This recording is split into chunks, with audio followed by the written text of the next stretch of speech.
Hello and welcome to the Play World Cup. I'm James. And I'm Jason. And we're bringing you the first week of matches for the Play World Cup.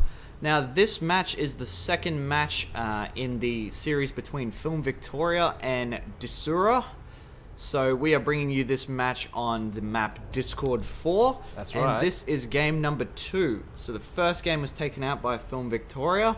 So this one is for the win. So if Film Victoria can take it out, they've got the match. Alright, so down here we've got Henley spawning as the orange Terran and Lodle as the purple Terran. That's right. This team is Desura. And then up the top side of the map we've got Woodz as the purple, or the blue, as some people might see that. Woodz as the blue Protoss, and then Bones as the teal Terran for Film Victoria. That's right. So probably a good time to point out too, we haven't seen this game, unlike the other games that we've casted earlier today. We had been observers or participants even in those games, but this one we're going into it blind, so looking forward to seeing this game for the first time. I love this. It could all go completely balls up. No, I think it's a bit of fun. Don't know what to look out for, just watch the game like everyone else will be. So yeah, that's good. Enjoy this together. I really enjoy spectating these matches, by the way. Definitely. We played a lot of these on Wednesday and Thursday nights, and I just want to say a big thanks to everyone who stuck around after their matches were finished. What's going on here? Oh no. Well, in out, just a bit of cheeky boarding SCV action. Wow. Good. Accidental misclick, but that's fine. No, that can happen to the best of us. He might have even done it on purpose. Quick smoko break. Yeah, exactly. Back to work. SCVs, you know, I'm tired of this mineral mining jazz. I'm gonna take my 15 minutes, get a cup of tea, maybe a biscuit. You can't stop me.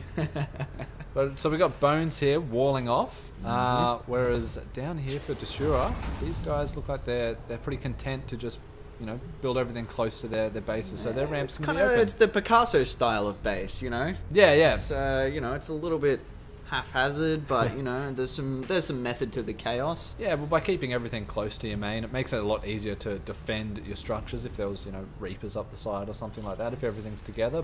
And you can strategically use those buildings to your advantage, you know, kind of like attack and then sort of like stop them from, you know, flooding in on your mineral line by kind of using those buildings strategically. So yeah. And because, you know, they've only got Terran and Protoss as an opponent, there's no chance of, you know, like 30 Zerglings running through that ramp and just wreaking havoc, so, you know, they don't really need the wall off. We do have pretty standard openings, I would say, from everyone. Just barracks, a couple of pylons going down. Yep, so we should see some Stalker action pretty soon, I imagine. I would say so. We've got that early tech lab, so we're going early Marauders, which is a bit exciting. Okay, that's good. And then we've got just straight up Marines coming from Lodle, so actually no gas. So this is pretty late to have no gas, so I would say that Lodle's going those 3 barracks, filling them up with Marines. Fairly Marine heavy to start with. Yeah. Now Marauders are an interesting one because, I mean, my understanding of the Marauders is that they pretty much turn Stalkers into big piles of goo. Pretty much.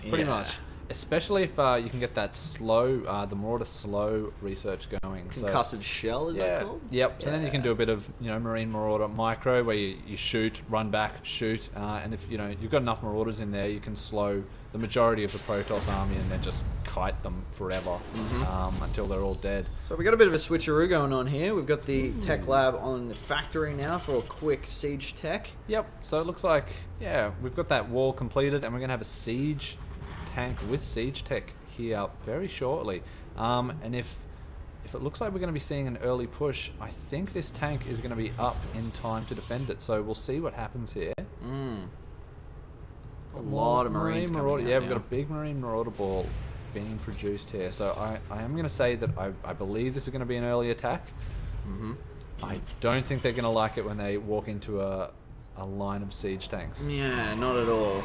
Woodz is dropping just a close pylon here, so they could even be gearing up for warp gate research. Gate, yep. Ooh, looks like we're going for a fun 4-gate. Yep. So we're going to be seeing some 4-gate pressure. Okay. So this could not. We could even see, like, you know, an offensive push here with some siege tanks. They could end up sieging, you know, up outside the base and trying to contain these guys. Although they're on the move. Here we go. So there's a Oh, there's a bit of a heads up there. There's a scouting probe from Woodz down there. Did he see that? Did he see that? I'm not sure. I missed that, although... Oh, there's a... he'll probably see this now. Oh, although he's on the... Oh, no, he definitely knows about that now. Alright, so they've spotted this incoming, so... They know there's a bit of a push coming. Yeah, we have got the tank sieged up. Okay. Hopefully Bones is just moving that to a better position, because it would be great to have both of those tanks sieged up. Although that tank in a brilliant position. Oh, that's going to do a lot of damage early. That hurts. Oh, dear. No, Splatter. You do not want that. That has really cut the effectiveness of this push in half. Oh, that push is... There's going to be some push left once they hit the front. But that is not going to last long at all. No, that positioning with the effectively tanks shut down. Ah, fantastic positioning.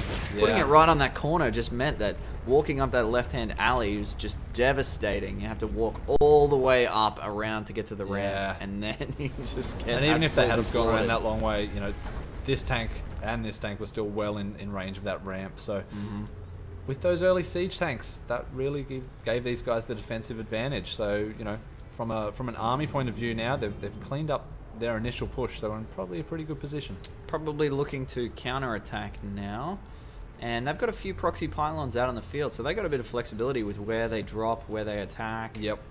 And so... It gives them good vision too, so that, you know, if another push comes forward, they'll be able to see that. Although Bones taking the opportunity to expand. Yep. Feeling safe in that after they've, you know, reduced their army somewhat.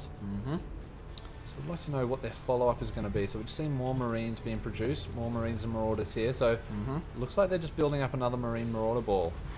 So this is part of the interesting thing with 2v2 as well. You can have one team specialize in one type of unit, and then another team specialize in a complementary unit that normally you would have to research both sides of that tech yourself. Yep. So you could get someone... There's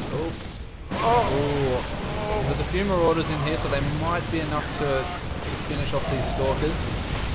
Yeah, that's Bring those Marines down. They should be enough to take care of Woodz. And yeah, especially with these Marines coming up the back, those Stalkers will get wiped out. Put an end to relatively quickly. So we've got more Stalkers being warped in here. Yep, more Stalkers coming in. Are we seeing a counter push here by Desura? Yep, we got quite a few Marines. Go for it again, although these Marines are going to see those Stalkers. That's going to alert the rest of their army to hopefully double back. Yeah, here we go. So they're coming down. They've seen that pylon.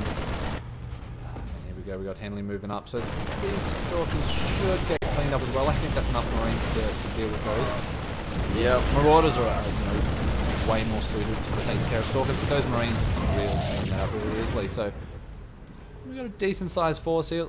They still don't have anything to deal with these siege tanks, so it's going to be pretty tricky to break down that front. Yeah, they really need some kind of strategy to deal with that. Maybe use medevacs to drop some units into the back of the base, deal some damage to the mineral lines, for example. Yeah. Or they could maybe get some Vikings or you know, some kind of air supremacy here, maybe Banshees and Vikings. Banshees would be great, although, you know, I suppose with the Stalkers that does make it a bit hard, although I really hope these guys don't walk back into that siege line. Oh no! This is round 2 of the siege tank destruction. Not good. Henley's force wiped out again. Although we do see Lodle going for a bit of a look, making sure there's no expansion here, although they did walk directly past this one by Woodz, so he set that up in a nice position. Yeah, that is a really interesting position for this expansion. I mean, you would think that this sort of bottom, the one directly below, would be the ideal spot, but he's kind of taken a little bit of the sneaky route here and has put it in a spot you wouldn't normally expect to see. No, because this obviously makes sense to be the natural way you expand to, and then it just seems that if you pop your way over here, that seems like the next best spot. So, you know, you can sort of defend this ring. Here comes a push. Planetary Fortress, though. Yep, that's going to be... Yeah, I don't think there's going to be enough Marines to take care of that. No, especially with that splash damage, really making short work of those Marines. Oh, just toasting everything.